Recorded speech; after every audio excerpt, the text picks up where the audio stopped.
Okay, Matt. I think maybe we'll start. I just want to be conscious of everybody's time. I know that everybody's busy. So maybe a short introduction to all of our attendees.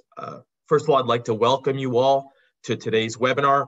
The topic is Your Net Zero Journey. I know this is a topic of great interest to our audience. Certainly a very hot topic inside of our industry. My name is Richard Sultanian. I'm the co-president of NUS Consulting Group, and I'll be today's moderator, asking questions to Matt Gibson. Matt is NUS's principal sustainability analyst and senior consultant, and Matt works out of our London office. He has extensive experience in the field of sustainability. So I'd like to welcome you, Matt, first of all, and thank you for making the time for all of us to learn a bit more today about sustainability. Thank you, Richard. Very good to be here. Before we start with the questions and some of the information, just a couple of housekeeping items. Today's webinar is really designed to last somewhere between 40 and 45 minutes. We've consciously kept the webinar brief because we suspect that many of you have got a bit of webinar or video call fatigue. So I believe on the Zoom platform, you can submit questions. We will do our best to get to your questions at the end of the webinar. In the event that we do run out of time, we will get back to you and answer your questions on a one-on-one basis or circulate them through our website. Finally, all the views and information that we provide to you today is NUS's sort of view on the topic. They're intended for informational purposes only. And with all of this sort of background out of the way, I think we can get started. One last item. We will be posting the webinar to our corporate website and also to our YouTube channel and making it available to those who were unable to attend. So I guess with all of the preliminaries out of the way, we can get into the subject matter for the day. So Matt, maybe the first question and a way to start off this discussion is the following. The field of sustainability is absolutely vast and changing rapidly. Maybe it's helpful for our audience to start with a brief overview of the area so we all come to it with some sort of shared understanding and a sort of a foundation for the remainder of our discussion. Sure. So let's start with the big picture. The climate crisis and really interconnected sort of global ecological, social and economic breakdowns are really sort of symptoms of humanity's deeply untenable relationship with the planet. Some of these challenges have been known for a long time, but wider awareness and momentum has been growing in recent years. And that hasn't diminished in the wake of COVID. Instead, the deep sort of structural inequalities have really been exposed by the virus, but also sort of the unprecedented scale and cooperation of the response has really motivated a rethink of how we conduct our kind of societies at large. So the key question then is what underpins all these crises? And the short answer is sustainability, or a lack thereof. So just so we're all on the same page, what does sustainability mean, and what sort of definition are we kind of applying here? Well, there are a lot of ways that you can kind of chop it up, but essentially it means minimizing the current negative impacts of human activity so as not to degrade or diminish the chance for future life to really survive and thrive. And a little bit of confusion creeps in because of the sometime sort of erroneous use of language and sometimes a misunderstanding and a misdistinction between climate change and all the associated terms and sustainability more broadly. So this graphic represents the UN Sustainable Development Goals, which will be familiar to some of you at least. And it's the latest and probably most comprehensive effort to try and formalize what sustainability is. And it does this across 17 goals, of which one of them is climate action. That's SDG 13. And together, if they are achieved by 2030, it will be indicative of a planet that has been put onto a more sustainable footing. And so clearly, we've just seen that sustainability is kind of broad and it's a deep space. And here we're really narrowing down the conversation to just one, although it's a very important one, dimension, and that is net zero. And we've all heard of it, going net zero. And I'd say net zero with a capital N and a capital Z has proved to be a wildly popular concept in sort of motivating global pledges and building momentum. And there's a real expectation of stronger commitment and meaningful action toward climate change from the private sector. Indeed, we're probably nearing or even at already a critical mass of businesses waking up to the need to take this pretty seriously. And ultimately, it isn't a question of if this will fundamentally impact businesses, it's a question of when, and the when is nearing fast. But let's just scroll back slightly. And what does it actually mean? Well, at a very, very simple level, the basic principle is that globally, the anthropogenic or human-driven greenhouse gas emissions into the atmosphere are balanced by those removed from the atmosphere over a given period of time. Thanks. I think that's helpful for me, at least give some background, but I also think it's also great in narrowing, as you were saying, sustainability is an extremely wide field.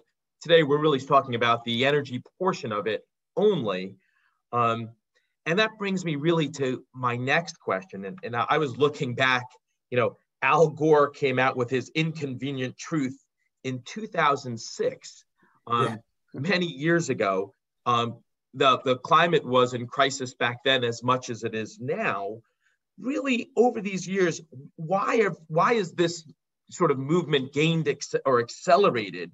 And what's the change that's really impelling or driving it now so much more in the last few years as opposed to 10 years ago?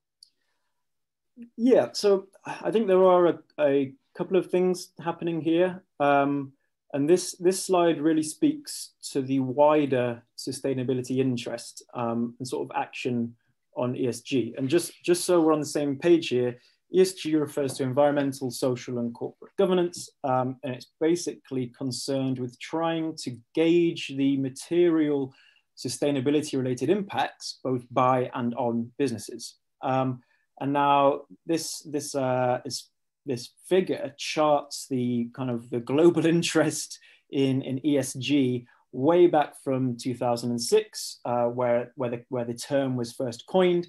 And this was out of a UN and private sector collaboration from a report called Who Cares Wins. And the basic kind of inception of ESG was all the way back in 2006.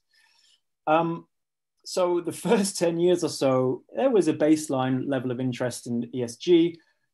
However, what was quite interesting, from around 2015 and for a number of years after that, the first sort of studies were published that showed equal or superior return of companies and funds that incorporated ESG compared to those that didn't. And so for institutional investors who had really been reluctant up until that point to get involved in ESG, this was a bit of a wake-up call and a kind of a green light to kind of engage. And so the amount of ESG funds and companies reporting on ESG has exploded. But likewise, the scrutiny of these ESG kind of metrics and impacts is also now kind of increasing. And you can think of this as sort of two phases. The kind of initial differentiation between ESG and non-ESG companies. But now we're getting to the second phase of really kind of grading and stratifying ESG to understand the actual versus the claimed or perceived impact. And I think that's quite important. Looking at net zero specifically, again, this chart kind of tries to kind of show the global interest in net zero emissions over the past few years. Way back in 2015, there was the Paris Agreement. I'm sure you're all fairly familiar with that, but essentially countries committed to limit global warming to well below 2 degrees C, above kind of pre-industrial levels by the end of the century.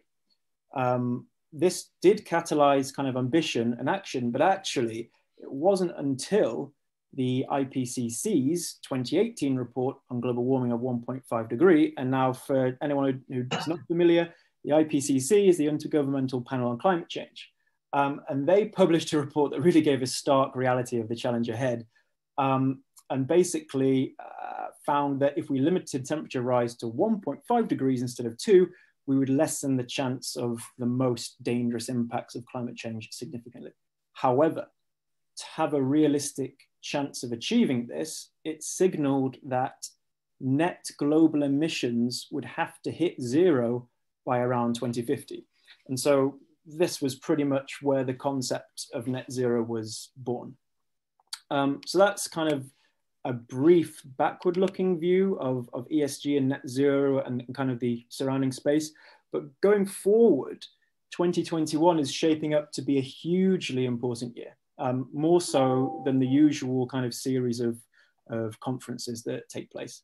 We've kind of highlighted some of these here that cut across multiple sustainability issues. One of them that isn't climate related, which I would kind of point to, is sort of the UN's biodiversity conference in China in May of this year, and that is kind of being touted as the Paris Agreement for nature. However, just focusing on climate change, I guess the most important event happening this year is COP26, and that's the 26th Conference of Parties, and that's highlighted on the right-hand side of this timeline, and that's the annual global conference on climate change. It was postponed a year due to COVID, but it's significant for a couple of reasons. Number one, it's 5 years on from the Paris Agreement, which was in COP21, and countries are required to update their commitments. And now many people are hoping, and we've already seen some of this, but hoping for a whole kind of raft of net zero targets to kind of come through. Secondly, Article 6 of the agreement, we won't get into the technicalities here, but essentially Article 6 is international carbon markets, and that has been postponed for a number of years, but that's firmly on the agenda. And a particularly relevant thing for perhaps our audience to kind of understand here is that coinciding with COP26, the Science-Based Target Initiative, that's also on the right-hand side of this timeline, are due to publish a world-first corporate net zero reporting standard. And we believe that that's going to be significant for the industry. And just to give you some indication of the number of net zero pledges out there, to date, 28 countries, over 800 cities and over 1,500 companies have made net zero pledges. And I just say probably one final thing on this particular kind of slide. Pledges are one thing, but the substance of these commitments is far less certain. And there's actually work ongoing between Oxford and a think tank, and they're due to kind of publish some initial results shortly, that are really analyzing and ranking the integrity of these pledges. So that'll be kind of telling of the actual kind of ambition and the terms and conditions, if you will, kind of the various pledges. Well, that actually, Matt, thanks, is a great segue into my next question. Being a lawyer, I like looking at the details of the language that people and corporations put out. One of the things that clearly, I mean, we've seen, as you've said, a proliferation of decarbonization commitments across the board, focusing in very large companies, particularly in tech, but throughout all industries in the last few years. One thing that strikes me is all of these commitments are so very different, and the verbiage is so very different. There seems to be no commonality, very little standards. Driving to work just this week, I heard in the news that 3M made a commitment this week, which was to be carbon neutral by 2050. IBM made a commitment this week to be net zero by 2030. So it seems like there's a plethora of different text and terminology being used. And although the headlines all seem great, we're going to make these massive changes in the next 20 or 30 years, you really have to go into the detail of these commitments and really try to understand the extent. So maybe you can talk about the different types of commitments and terminology that's being used currently, and one of the reasons why that's so important. Sure. So this table shows the main terminology out there. Some of the things that you were just kind of talking about, and that are being referenced by countries and companies looking to act on kind of climate issues. There are two main distinctions that I'd sort of draw here. Number one is the coverage of, are you just talking about CO2 or are you talking about all GHGs? And I think that there are 7 greenhouse gases that the IPCC recognizes. Don't ask me to name them all, but that would be stuff like nitrous oxide and CH4. So what exactly are you covering in your emissions? And the extent to which offsets, and we talk a lot more detail about offsets later on in this talk, the extent to which offsets are permissible within your climate strategy. And I just wanted to point out a very quick aside. You will sometimes see this kind of climate neutral mentioned synonymously with kind of other climate strategies, if it's net zero or kind of carbon neutral. The scientific literature, climate neutral actually refers to the neutralizing of all human sources of climate influence. And that would include stuff like the radiative reflection from roofs, right? So clearly that is not usually what people mean, but it's just a good example of kind of sometimes the inaccurate terminology that people are using. But if we translate this onto a set of axes, we can see where net zero sits relative to these other concepts. I won't go through them all, but on the one hand, you've got carbon neutral, which refers to the balancing of CO2 only, and often in practice contains large scope for offsets rather than heavily reducing emissions. In the middle, you have carbon or climate positive, and you can think of this as essentially emitting less than the amount that you have offset or removed. And on the right-hand side, you have zero emissions. And this requires 100% reduction of emissions without any offset whatsoever. And just to be clear, all of these may or may not be aligned with science. It depends on how they are formulated. But in theory, a company could be carbon neutral without actually reducing its own emissions very much. The distinction with net zero is that it has a specific reference to the 1.5 degree Paris Agreement consistent pathway. And I just want to dive a little bit deeper into the science of net zero. So we saw before that the kind of inception was this 2018 IPCC report.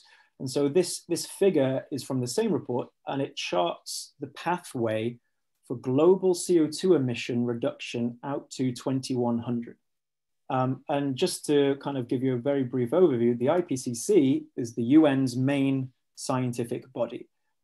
It doesn't conduct original research, but it synthesizes essentially the state of the literature to present the most up-to-date assessment of kind of climate science. And here, a number of scenarios are shown from modeling teams all around the world that form a set of pathways. And quite an interesting point here is that to be a 1.5 degree consistent pathway, it has to have a greater than 50% chance of achieving 1.5 degrees by 2100. And for the eagle-eyed among you, you might be wondering why some of these are in blue and some of these are in gray. Well, that's to do with overshoot. So overshoot refers to if a scenario leads to global average temperatures going initially higher than 1.5 degrees and then coming back down below. So the green-blue range is no overshoot and the gray range is an overshoot. And one thing to notice is that to avoid overshoot, which presents significant risk in its own right, reductions have to be deeper and quicker. And you'll see that on average, we approach net zero globally by around 2050. Matt, I'm gonna drag you back for a sec because there was a question someone submitted, and I think it's a foundational question. And the question really was, can you explain the difference between carbon emissions and GHGs? And I think I'm going to add to his question a little bit, and then maybe we could talk about carbon emissions equivalents just for a very quick second so we can cover that off. Sure, yeah. So the difference between CO2 and GHGs kind of in the widest sense, carbon dioxide is the most prevalent form of greenhouse gas emission. It's something like 75% of all greenhouse gas emissions are from CO2 sources. So, but it's not the only one. So for example, methane, which is CH4, is quite highly prevalent in agriculture, and that is essentially from cows. And so the issue that we get is there are predominantly two sources of emissions and multiple greenhouse gas emissions that make up those two sources. Fossil fuel combustion essentially leads to CO2 emissions. Land use change in agriculture predominantly leads to these other greenhouse gas emissions.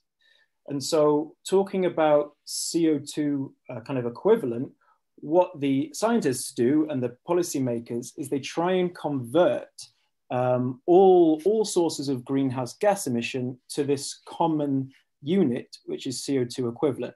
And so we won't get too much into the science here, but you've probably heard of numerous kind of reports and kind of articles that say that methane is something like 25 to 50 times more potent on a kilo by kilo basis than CO2, but it lasts in the atmosphere very much shorter. And so you can get to some greenhouse gases which are potentially hundreds of times more potent than CO2. And all the CO2 equivalent is essentially trying to uniform the actual impact that all the different types of emissions would have on the climate. I hope that makes sense. It makes total sense. And I think one of the things you said makes, is very important to emphasize. Really depends on your type of industry. I mean, if you're a gas or oil driller, you're going to have a big problem with GHGs because you're going to be releasing a lot of methane and other types of gases into the environment. Where if you're a consultancy like NUS, just to take it as an easy example, we use largely, electricity, and as a consequence, we're largely a CO2 emitter. But I think this drives you back to the commitment concept, right? A lot of companies, when they're drafting their commitments, talk about net zero, and then in the detail may only talk about, scope 1 or scope 2, or, particular types of emissions, or only limit it to carbon, or make it wider to GHG, which comes back to this question of terminology. Sure. Yeah, I guess that drives us really into a good area, which is, many companies now are making these commitments, and these commitments are quite diverse. What are some of the commercial underlying drivers that are really pushing organizations, driving them towards the sustainability aspect of their businesses? And how do you see this sort of impact continuing in the coming years? Yeah, I think so. Beyond the kind of the science and the policy kind of explicitly, there are clearly kind of a number of other business drivers. And probably it's good to talk about kind of increasingly it's stakeholder pressure. And this is being exerted from a number of angles. This could be investors and funds, as we briefly talked about with ESG earlier, or it could be top-down board, but also intercompany. For example, kind of a large consumer-facing corporate may be influencing its supplier base to adopt climate or net zero strategies. Another tangible driver is a price on carbon. We already see this in the European power sector and some other industries around the world, but in all likelihood, the coverage and the level of carbon pricing is going to increase, with many more companies becoming exposed. So that's sort of a transition risk, and that also feeds in the competitive advantage kind of category, I guess. But one interesting thing is, how do these drivers translate into actual business sentiment? And I always find these series of kind of survey numbers really interesting. So So the three levels of engagement shown here are pretty common, no matter who's doing the survey and which kind of countries or markets are being asked. Essentially, the business concern and the general consideration for climate is there for the vast majority of companies. But the number who have direct and scientifically aligned targets and plans in place actually decays pretty significantly. And there are a number of reasons for that. And one reason that I'm just going to talk about now is that actually part of it is to do with the fairly confusing and complicated space that companies have to navigate really in order to make sense of the sustainability and climate landscape. So at a high level, the discourse is really shaped by these international agreements. So Paris and kind of a few others. But then this has to be translated into business-focused initiatives, for example, the science-based targets.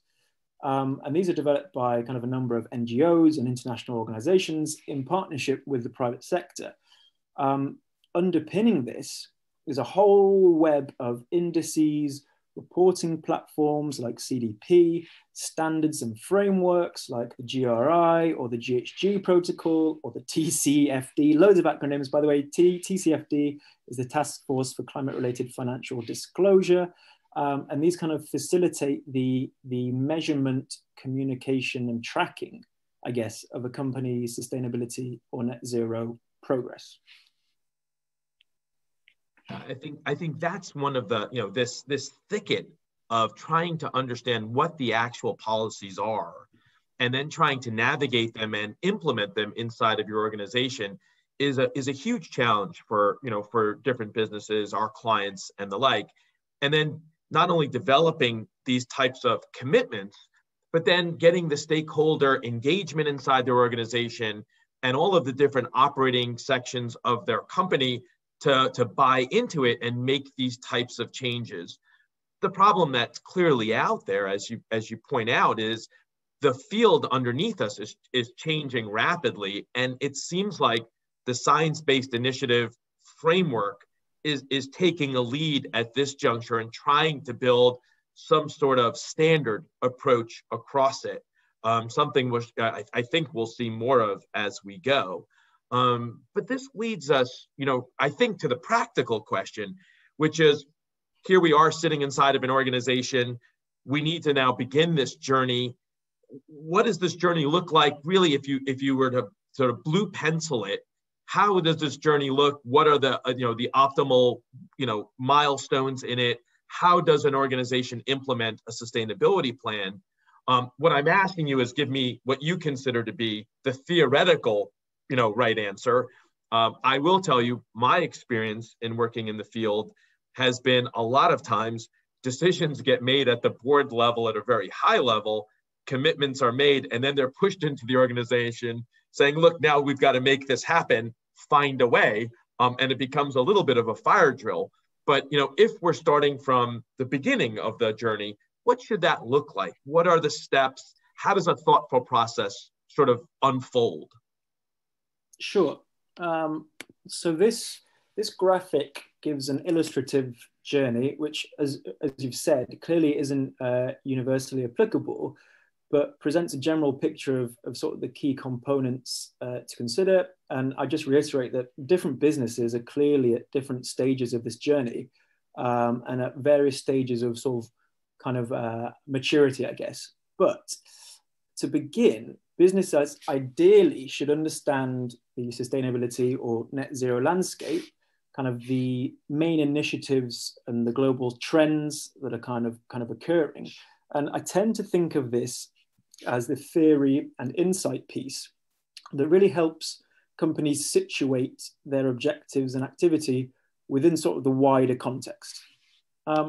Following that, a business would probably start to draw together the structure of a strategy to kind of develop and then achieve their sustainability objectives. Now, this would be done in parallel with the next few steps, sort of in an iterative process. And a key question here would be, how does this align with the broader corporate strategy or business model of a company? Number three, so establishing sort of the current impact is important for many reasons, not least to understand the actual distribution of impacts across different business activity. And the key questions here are, what is the boundary and scope of emissions that I'm actually kind of going to focus my efforts on? And this kind of ties back to the initial kind of discussion that we were having of companies will commit to various different sort of net zero targets that actually only capture various segments of their operations. So this is a pretty key question to kind of ask. Number four, targets and a pathway. So a differentiator with the kind of the more historic arbitrary GHG reduction targets is that net zero is very much forward-looking and really seeks to deliver a pathway that is consistent with a 1.5 degree future. And here you would consider aspects such as, what is the rate of reduction that I as a company have to achieve? What is the timing for the implementation of measures to actually kind of act towards this kind of target? How do I assess the ongoing uncertainty? Because some of these are long-term projects, and doubtless things are going to change as we go along. But also, what is the plan to address residual emissions, given that in the future offsets are only probably going to be permissible to kind of act on a small amount of your emissions? So that kind of leads you on to the kind of the fifth main kind of stage, I guess. And that in order to deliver meaningful action, companies need to kind of have a set of feasible measures that they then go and implement. And so analysis of the possible portfolio of measures is really key. And here, questions that you consider are things like, what is the abatement potential of a given project over its lifetime? And sorry, here, abatement basically means what or how much emissions would be avoided by doing this kind of project. What are the economic considerations? What are the assumptions and sensitivities going into these? To what level of sophistication have you done kind of analysis and modeling work? And how do you actually prioritize and rank measures to pursue kind of immediately? We won't go too much kind of deeper into this kind of journey, but just to touch on the final 2 points. When you have a set of feasible projects, you actually have to kind of do them. So here you would ask yourself, am I actually getting reasonable value for any of the actual on the ground work that is being conducted? And this is secondly a really important point, again, given the longevity of some of these targets and their future dates. What is the degree of ongoing support like? And how can I be sure of the permanency of any solution project that I do implement? Finally, although this doesn't necessarily come at the end, businesses have compliance reporting and certification requirements to ensure that they are fulfilling mandatory or voluntary practices, but also to kind of effectively communicate and manage ongoing progress. And I just want to touch on what are some of the kind of common competencies that really would help you facilitate the effective delivery of these steps. And broadly speaking, they are, stakeholder engagement that can help align the business around a common vision or goal. Data is a huge one. So quality data is vital. Businesses need to have a reliable and accurate way of sort of collecting, managing, and acting on the data that is really foundational to pretty much every one of these different steps. Finally, sort of it's not rocket science, right? But the resource requirements for businesses to engage with net zero and sustainability more broadly are not trivial. So, it sits at the intersection of several different domains and sort of decision-making layers. such that you really need to leverage a fairly broad and deep set of subject matter expertise if you want to credibly and robustly incorporate these issues into your business practices and wider kind of corporate strategy. Oh, thanks. That's very helpful. I mean, it is clearly a very, sort of detailed and comprehensive sort of approach to implementing such a huge transition inside of an organization. I mean, what clearly has been driving most organizations, aside from societal good, has been a profit motive. Now adding this other string to their bow, which is, looking at, climate change, sustainability, emissions, and the like, has clearly become an important factor of most people, most organizations, sort of strategy going forward. One thing clearly we've seen in the last year or so is there's been a lot of competition among organizations trying to one up the other to become, pushing their goals, sort of higher and higher, making them from 2050 to 2040 to 2030. I understand Microsoft right now has a goal to be, carbon negative in the future. So there certainly is some inflation and some competition in the sustainability sort of decarbonization side between organizations. And I think that maybe that companies see this as a key critical part of competing for business in the future. One of the aspects that you raised in this sort of pathway or this journey is data. Our experience has been, collecting data, making the commitment at the high level is not simple, can be quite complex, but once it's done, there's a lot of detail that goes underneath it, from setting base years to monitoring progress. And in order to do that, you were stating that having quality data is important. One of the questions we get over and over from clients is, what data is required? Is it only scope 1 and scope 2? Do I have to have scope 3? And what rules do I apply? What about sites that aren't metered, if we don't have information about it? So I think there's a lot of confusion when it comes to data as to what's the extent, the breadth and scope of data that's required, and under what set of rules are we operating to make sure the data is correct? Is it CDP or is it the SBTI, the science-based initiatives? So maybe you can talk about the data that you see is required and the difference between scope 1, scope 2, and when do you have to go to the extent of scope 3? I think that would be very helpful. Sure.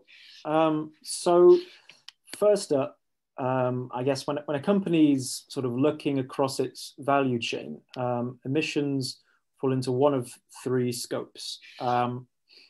There's actually a couple of more scopes that are being proposed, but I don't think we'll have time to go through them. If at the end we do, then I would love to chat more about them. But essentially, scope 1 is direct emissions. So if you were to burn fossil fuels on site, for example, scope 2 refers to the emissions associated with the energy, so heat and electricity, that is produced elsewhere but used on site. And scope 3 is essentially everything else, upstream and downstream, related to a product, service, or business activity within the company's value chain.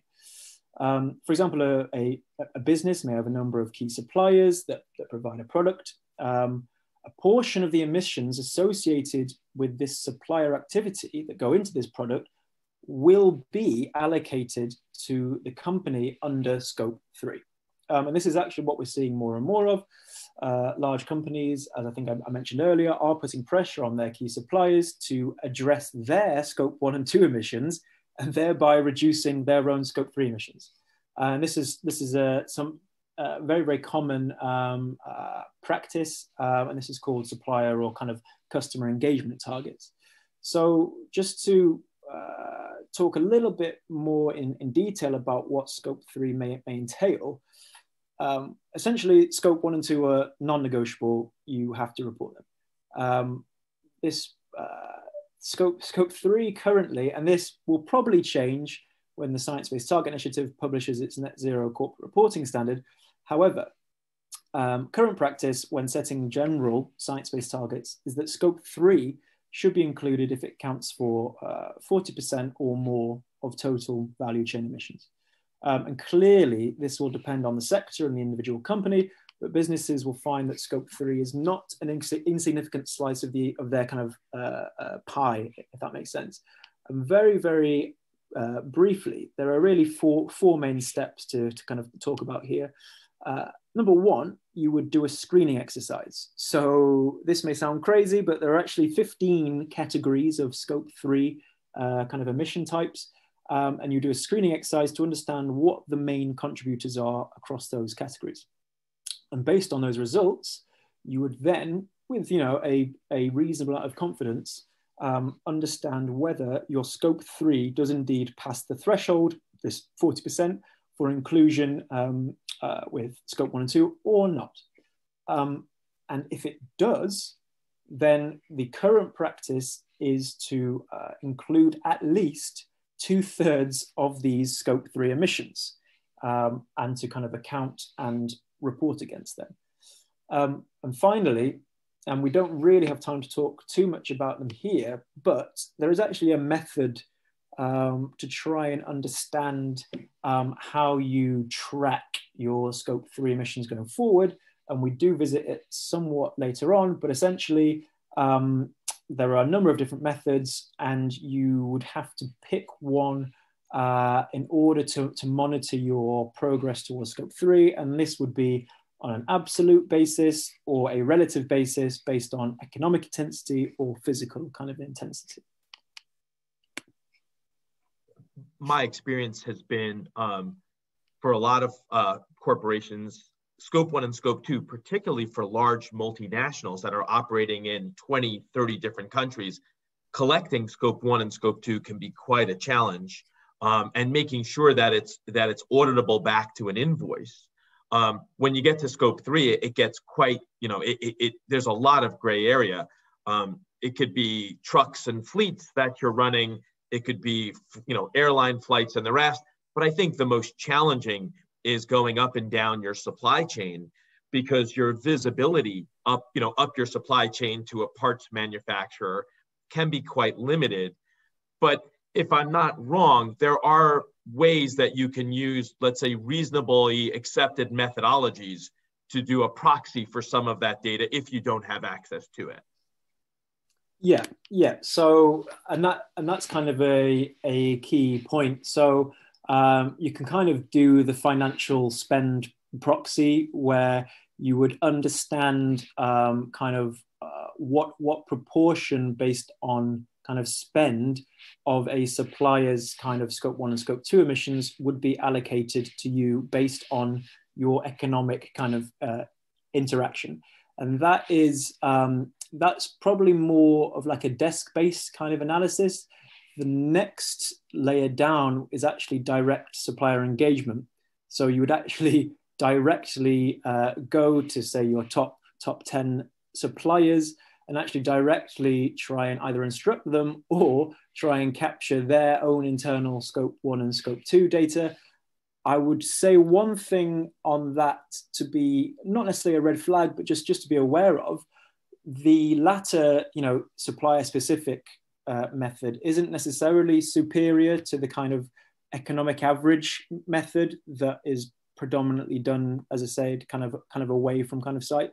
The reason being is that your suppliers may not have very good data, or it may not be representative of their true emissions. And so the question you've got to ask yourself is, although an average will obviously be less specific and more of a desk-based kind of piece of work, it may well end up, for the time being, be superior whilst suppliers really get up to speed on kind of measuring their own kind of emissions. We've seen that in our practice. We've seen a number of our manufacturing clients getting requests or instructions or purported instructions saying, look, we'd like you to do the following. We want you to start using this type of metrics. So it is quite interesting how this is rippling through supply chains. It just takes one link in the chain to sort of set off a chain reaction back and forth. Maybe turning a second, I know where I'm trying to be cognizant of time, turning towards, once you've got this policy in place, it really is hard to implement it. I mean, you have to change operations and adapt your procurement practices, build these databases of scope 1, scope 2, maybe scope 3 if you have more than 40% of your emissions in scope 3, maintain this type of inventory of accounting, particularly if you're multinational across a very wide range. Once you're changing your procurement, you start thinking about things like long-term PPAs or VPPAs or sleeve PPAs. It really has the impact across an entire organization. It's not limited only to a sustainability group or a procurement group. It really requires change across an organization. Maybe could you speak to that a little bit and how important that is, that there's buy-in across the whole spectrum inside an organization? Yeah, I think I won't spend too much time on this kind of slide because I'm conscious of time. But I think moving this from kind of the theory to practice, in order to have kind of buy-in across a company, you really have to, from the outset, consider sort of 3 or 4 key kind of things. And those are roughly, what kind of boundary you're talking about here. This is briefly what we talked about before, but how and what approach are you going to use? So is that a financial control? Is that an operational control approach? But essentially, where are you drawing your boundary for the emissions that you're going to report on? The second piece is sort of establishing a base year. And this differs from normal reporting because net zero ultimately is a forward-looking sort of target year approach rather than a baseline approach. But this has become quite interesting in a COVID and sort of fingers crossed a post-COVID world, in that many companies, their 2020 data is not representative of a typical profile and therefore will not and cannot use it as a baseline year. The thing I want to just spend a little bit of time on here is, okay, net zero by 2050 gets all the headlines, but actually to be consistent with the science and the global carbon budget that we cannot emit more than, we actually need to roughly halve emissions by 2030. And so this is really being cognizant of the fact that you need a long-term target and you buy in for that, but actually you need intermediate and short and medium-term targets in order to make sure that your profile is consistent with what the science is saying we need to do. And I just want to finally just kind of finish on a couple of slides that really kind of get to the nub of the types of things that you would do in order to try and kind of get on this pathway of reducing your kind of emissions. And the first thing, and this is pretty important, is that as far as the kind of science and the kind of standards community are concerned, there's a definite mitigation hierarchy. Not all action is equal. The first step is to reduce your emissions within your value chain. And this should always take precedence over offsetting your emissions. We've already briefly mentioned there are things like renewable energy certificates or PPAs. Offsets are controversial for a number of reasons. And I did say that we would try and touch on this very, very quickly. And if we have time, we will. But we're actually seeing a lot of renewed interest. For example, there's Mark Carney, the former Bank of England governor, and his task force for scaling the voluntary offset market. And so I just want to very, very quickly, and I apologize, we're almost out of time, just touch on offsets a little bit deeper, because they're currently very looked upon favorably by companies, but less favorably by kind of the scientific community. And essentially, there are 2 categories of offset. That is compensation. So that refers to kind of projects outside of your value chain that lead to kind of reduction of emissions. And there's neutralization. Think of that as basically removing emissions that have already been emitted into the atmosphere. So those are the 2 types of offset. Now, I've highlighted 3 main issues here. I'm only going to talk about one of them. And I'll probably just focus on the first issue. So we talked about this on the previous slide, but focusing on offsets rather than internal emission reductions for your net zero strategy isn't viable globally. And what's more, if you think about it, carbon debt actually accumulates. And what do we mean by that? Say, for example, you burn fossil fuels on site, those emissions are instantaneous. But quite often, an offset scheme that, say, focuses on trees or forests or nature-based solutions will take decades to repay. And this would be okay if climate change was happening very slowly, or we had hundreds or thousands of years to address it, but this just isn't feasible kind of at scale. And secondly, putting back action and focusing on offsets actually infers a pretty heavy reliance on emissions removal technology down the line. And currently, these are unproven at scale and can be associated with negative sustainability outcomes. I think, Matt, we could probably do and probably should do a whole nother webinar on RECs, GOs, REGOs, IRECs, and the rest, and the rules around them and what their value is to an organization in developing their strategy. Clearly, offsets, as you said, are certainly not looked upon in a positive light.